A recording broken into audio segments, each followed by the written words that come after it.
नमस्कार दोस्तों, मैं ध्रुव कुमार निर्माण आईएएस में आपका स्वागत है। आज हम लोग चर्चा करेंगे हमारे पूर्व प्रधानमंत्री अटल बिहारी वाजपेयी जी के बारे में। दरअसल हमारे देश के 3 बार प्रधानमंत्री रहने वाले अटल बिहारी वाजपेयी जी की पुण्यतिथि है। 16 दिसंबर 2018 को उनका निधन हो गया था।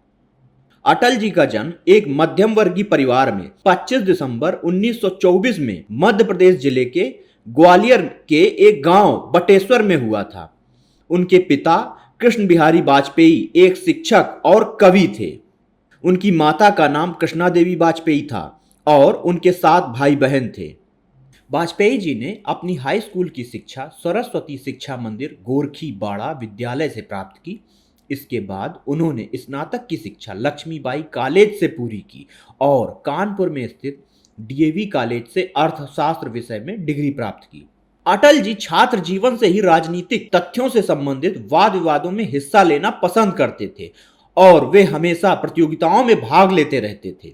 आगे चलकर सन 1939 में अपने छात्र जीवन में उन्होंने स्वयंसेवक की भूमिका भी निभाई।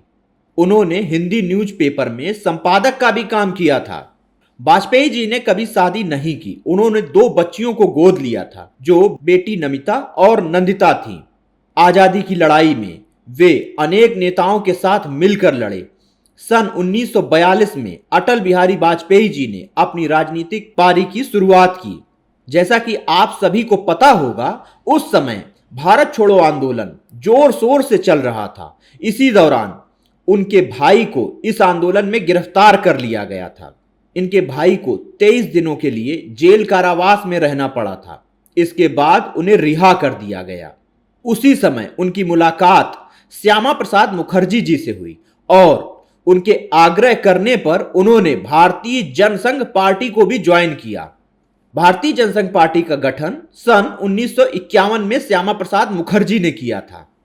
इसके बाद सन 1957 में जनसंघ पार्टी द्वारा अटल बिहारी वाजपेयी को अपने उम्मीदवार के तौर पर उत्तर प्रदेश के बलरामपुर लोकसभा सीट से इलेक्शन के लिए टिकट भी दिया गया और अटल जी ने लोकसभा चुनाव में अपनी पहली जीत दर्ज की।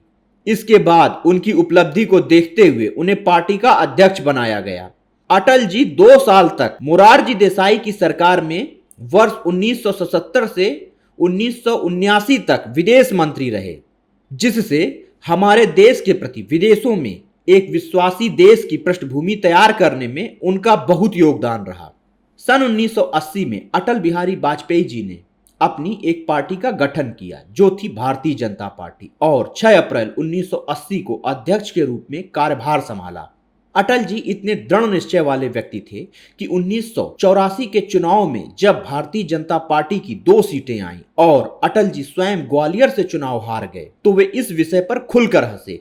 अटल जी से जब इस हंसी का कारण पूछा गया तो उन्होंने बताया कि मेरी हार का मुझे कोई गम नहीं है। मुझे इस बात की खुशी है कि मैंने माँ बेटे की बगावत को सड़क पर आने से रोक दिया। अगर मैं ग्वालियर से चुनाव नहीं लड़ता तो माधवराव सिंधिया के खिलाफ राजमाता चुनाव लड़ती और मैं नहीं चाहता था कि ऐसा हो।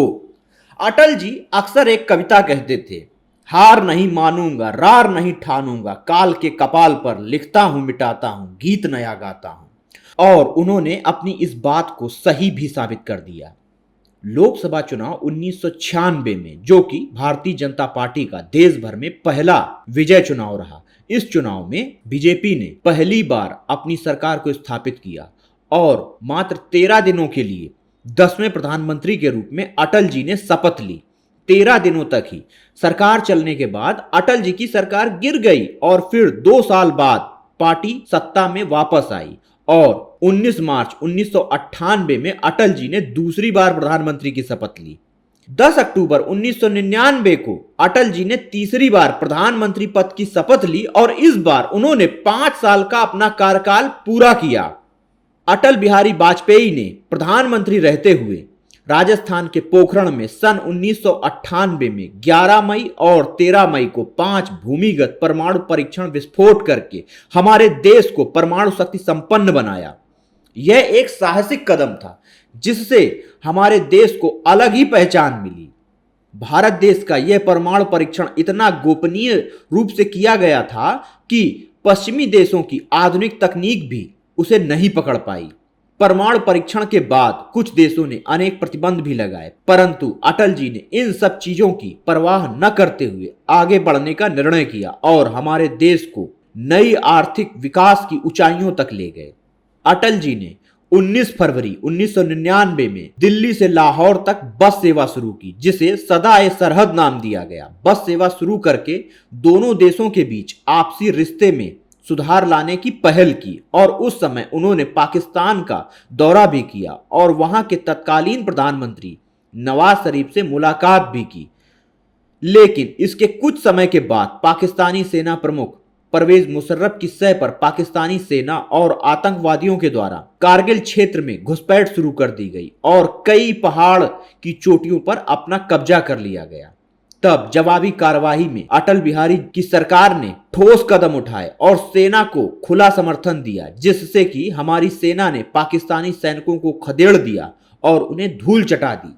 इसी विजय के बाद अटल जी ने कहा था, एक नहीं दो नहीं करो 20 समझौते, पर स्वतंत्र भारत का मस्तक नहीं झुकेगा। अगणित बलिदानों से अर्जित यह स्वतंत्रता, त्याग तेज तप बल से रक्षित यह स्वतंत्रता, प्राणों से भी प्रियतर यह स्वतंत्रता। इसे मिटाने की साजिश करने वालों से कह दो, चिंगारी का खेल बुरा होता है। औरों के घर में आग लगाने का जो सपना, वह अपने ही घर में सदा खरा होता है। इसके साथ ही अटल बिहारी वाजपेयी जी ने भारत के विकास के लिए कई कार्यक्रम शुरू किए। भारत के सड़क मार्ग का जाल उन्होंने ही बिछाया। उन्होंने दिल्ली, कोलकाता, मुंबई और चेन्नई जैसे प्रमुख शहरों को राजमार्गों से जोड़ने का काम किया, जिसे स्वर्णिम चतुर्भुज परियोजना का नाम दिया गया। इसके अलावा प्रधानमंत्री ग्रामीण सड़क योजना भी उन्होंने आरंभ की। अटल जी की सरकार में 100 वर्ष से भी पुराने कावेरी जल विवाद को सुलझाया गया। कई समितियों और आयोगों का गठन किया गया, जैसे राष्ट्रीय सुरक्षा समिति, आर्थिक समिति, व्यापार और उद्योग समिति आदि। उनकी सरकार में टेक्नोलॉजी, विद्युतीकरण को गति देना और दूरसंचार को बढ़ावा देने का लगातार प्रयास किया गया। ग्रामीण क्षेत्र में रोजगार के अवसर पैदा करना और विदेशों में बसे भारतीयों के लिए बीमा योजना को भी अटल सरकार के द्वारा शुरू किया गया। अर्बन सीलिंग एक्ट समाप्त कर आवास निर्माण को उन्होंने प्रोत्साहन दिया। नई टेलीकॉम नीति और कोंकण रेलवे की शुरुआत की गई। इनके कार्यकाल में टेलीकॉम क्षेत्र और रेलवे विभाग विकास की नई बुलंदियों पर पहुंच गया। अटल जी एक अच्छे प्रधानमंत्री के साथ साथ एक अच्छे लेखक और कवि भी रहे हैं। उनके द्वारा कुछ प्रकाशित रचनाओं में प्रमुख हैं भारत की विदेश नीति, नई डायमेंशन, राजनीति की रपटीली राहें, राष्ट्रीय एकीकरण, क्या खोया क्या पाया, मेरी 51 कविताएं, dimension of an open society, decisive day आदि। अतः भारत के इस महान सपूत को हमारा सत सत नमन। धन्यवाद।